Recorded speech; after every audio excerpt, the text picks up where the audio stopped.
Tafsir Quran Surat An-Nisa ayat 3 bagian ke-13 tentang istri Rasulullah yang bernama Ummi Habibah. Ummi Habibah atau Ramlah binti Abu Sofyan. Ayah Ummi Habibah nama kecilnya Ramlah. Ialah Abu Sofyan yang terkenal mengepalai peperangan kaum Quraisy terhadap Rasulullah SAW selepas peperangan Badar sampai Mekah takluk. Ibu Umi Habibah ialah Sofiyah binti Abil As.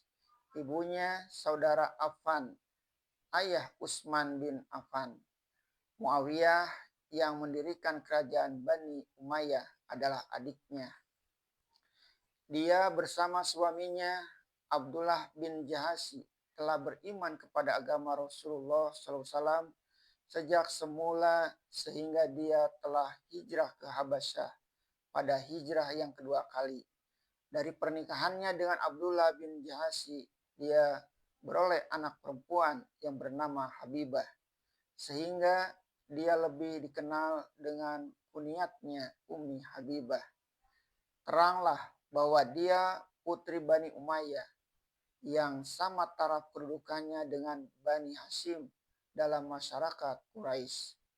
Ummi Habibah adalah perempuan pejuang yang besar yang patut dihormati oleh sejarah.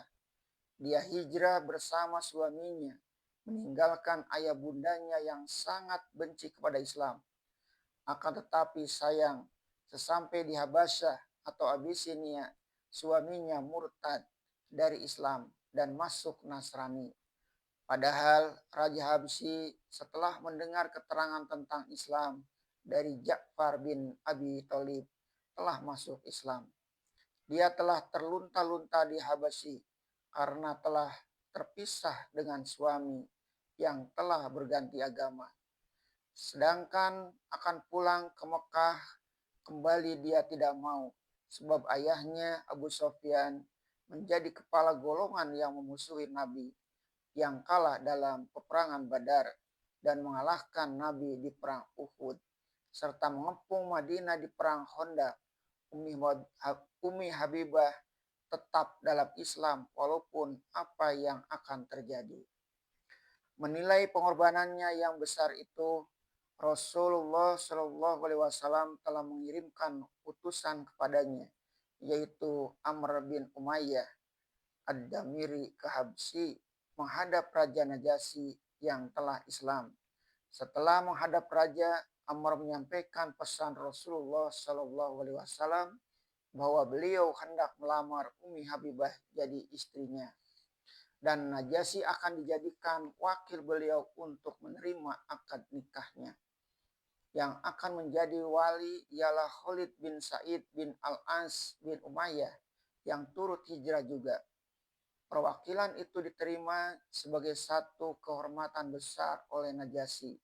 Pernikahan berwakil dilangsungkan dan Najasyi membayarkan mas kawinnya 400 dinar emas atas nama Rasulullah SAW pada tahun ke-7 Hijriah. Pulanglah Ummi Habibah ke Madinah ditemani dalam perjalanan oleh Surahbil bin Hasanah. Menurut riwayat dari Zubair bin Bakar yang diterimanya dari Ismail bin Amr, Ummi Habibah menceritakan halnya bahwa pada saat itu merasa terpencil seorang diri itu. Tidak tahu jalan keluar dari kesulitan hidup demikian rupa. Suatu hari datanglah seorang dayang Najasyi bernama Abraha. Kerjanya di istana raja ialah sebagai penghias. Kata Ummi Habibah, dia minta izin kepadaku hendak bertemu. Lalu aku persilahkan masuk.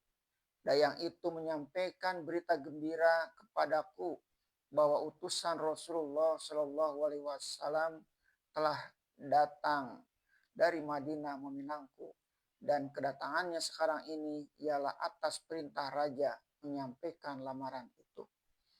Kau telah membawa suatu berita yang mengharukan hatiku, ujar Ummi Habibah.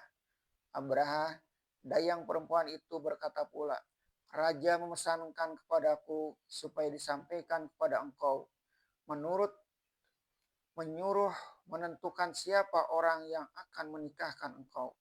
Lalu Umi Habibah menyebut nama keluarganya yang bersama ada di Habsi, yaitu Khalid bin Said. Karena gembiranya menerima berita itu, dilepaskannya dokoh emas yang membelit lehernya dan dilolosnya sebentuk cincin dari jarinya, lalu dihadiahkannya kepada Abraha. Setelah Umi Habibah sampai di Madinah dan sampai pula berita pernikahan itu kepada ayahnya Abu Sofyan yang dalam puncak memusuhi Rasulullah Shallallahu Alaihi Wasallam itu, dia berkata, memang tidak ada orang lain yang setara untuk menjadi jodoh anakku melainkan Muhammad.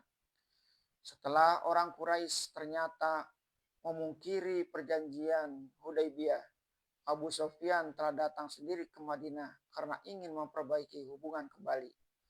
Dia telah datang menemui sahabat-sahabat Rasulullah Shallallahu Alaihi Wasallam yang besar-besar seperti Abu Bakar, Umar, Utsman, Ali, dan lain-lain, meminta perantaraan mereka melunakkan hati Rasulullah Shallallahu Alaihi Wasallam agar diterima permintaan maafnya atas nama Quraisy.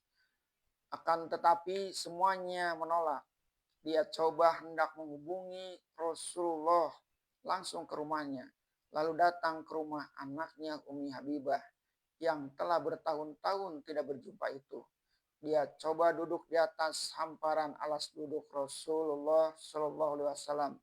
Moga-moga kalau Rasulullah pulang kepada giliran Umi Habibah, dapatlah dia bertemu. Akan tetapi Umi Habibah telah menyentakkan alas duduk itu dari kedudukan ayahnya. Seraya berkata, ayah jangan duduk di atas hamparan ini. Ini adalah tempat duduk Rasulullah Shallallahu Alaihi Wasallam.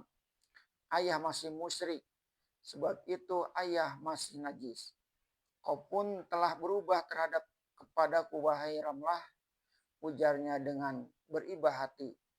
Kalau dalam surah At-Tahrim ayat 5 ada disebutkan di antara istri Nabi ada yang mendapat kehormatan nama As-Sayhat yang berarti pengembara dalam menegakkan iman. Umi Habibah adalah orang yang paling berhak mendapat titel itu. Beliau Umi Habibah meninggal pada tahun 44 Hijriah.